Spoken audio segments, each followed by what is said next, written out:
Detective Lily is investigating a strange case.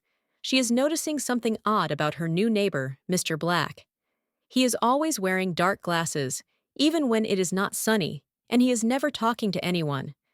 He is walking around his house at night, checking the windows and doors. Lily is watching him closely from her window. One evening, she sees Mr. Black carrying a large suitcase into his house. He is looking around nervously, like he's hiding something. Lily is feeling curious and decides to find out what is going on.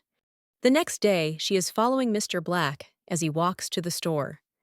She is taking careful notes, but he is noticing her and is looking back suspiciously.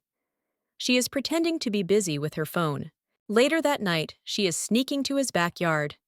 Through the fence, she is seeing him digging a hole. Lily is feeling nervous but keeps watching. Suddenly, Mr. Black is looking at her. He is smiling and waving. "What are you doing here, detective?" he is asking.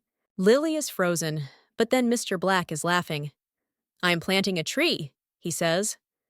Lily is sighing with relief. It seems she is not solving a mystery today.